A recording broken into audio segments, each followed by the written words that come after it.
Iran News Now. A reformist wins the presidency of Iran, calling for better relations with the West. The Jordan Times Tehran, the Interior Ministry reported that reformist Masoud Pezeshkian defeated ultra-conservative Saeed Jalali in a runoff presidential election on Saturday.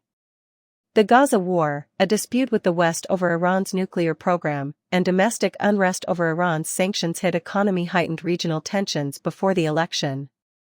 According to Electoral Authority spokesman Mohsen Eslami, Pezeshkian earned over 16 million votes, 54%, and Jalali over 13 million, 44%.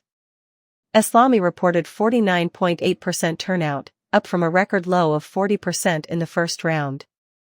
Pezeshkian thanked his supporters in southern Tehran's Imam Khomeini tomb, saying their votes provided hope to a society sunk into an environment of unhappiness. "I did not issue false promises in this election," Pezeshkian stated, surrounded by former Foreign Minister Javad Zarif. "I didn't say anything I couldn't do tomorrow." Pezeshkian stated the vote started a relationship with Iran's people in an earlier X post. Ultra-conservative President Ebrahim Raisi's helicopter crash death forced the 2025 election. Iran boosted connections with China and Russia and mended relationships with Arab neighbors, especially Saudi Arabia, under Raisi, to avoid further isolation. Saudi Arabia led Gulf states in congratulating Pezeshkian. Russia and China want to strengthen ties only as health minister 20 years ago. 69-year-old cardiac surgeon Pezeshkian has been in government.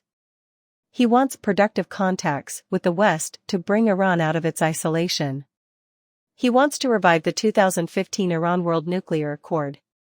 Washington unilaterally withdrew from the pact in 2018, reimposing penalties and inducing Iran to progressively back down.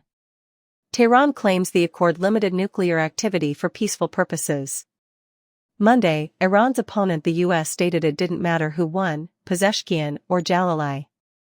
State Department spokeswoman Vedant Patel claimed the vote would not lead to a significant change in Iran's direction or improve human rights. On Saturday, state TV showed big people waving the Iranian flag in Tabriz, which Pezeshkian had represented in parliament since 2008. Tehran did not celebrate the final results. Iranians in Tehran applauded the result. "We are really thrilled that Mr. Pezeshkian won," said 40-year-old architect Abolfazl. "I expected him to become president because we needed a well-educated president to tackle the people's economic problems." Ayatollah Ali Khamenei, who decides all significant policy decisions, congratulated Pezeshkian. He advised him to follow Martyr Raisi's path and use the country's great capacities, especially the revolutionary and committed young, for the comfort of the people and the progress of the country. Khamenei accused enemies of the Iranian nation of a scheme of boycotting the elections. Following over 1 million spoiled ballots in the first round, Eslami reported over 600,000 in the runoff. Conservative domination. Analysts say some Iranians lost faith in the system before voting. "I don't have any feelings about Pezeshkian's win," said 53-year-old babysitter Danya, who doesn't know whether the situation is going to grow better or worse. The anonymous Danya said, "I didn't vote and I don't have any feeling for Mr. Pezeshkian or anyone else." Pezeshkian was Iran's only reformist eligible after the Guardian Council accepted all candidates. On X, international crisis group think tank political researcher Ali Vaiz claimed Pezeshkian will struggle to fulfill his plan due to continued conservative dominance of other state institutions and restrictions of presidential authority. Jalali, 58, an Iranian nuclear negotiator until 2013, was staunchly anti-West. He asked his supporters to support Pezeshkian after his loss.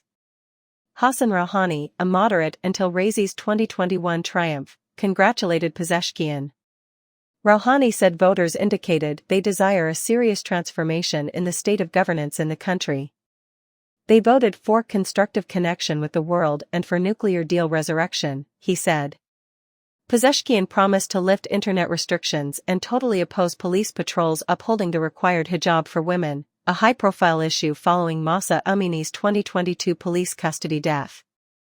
The death of the 22-year-old Iranian Kurd, arrested for a dress code violation, caused months of widespread protest.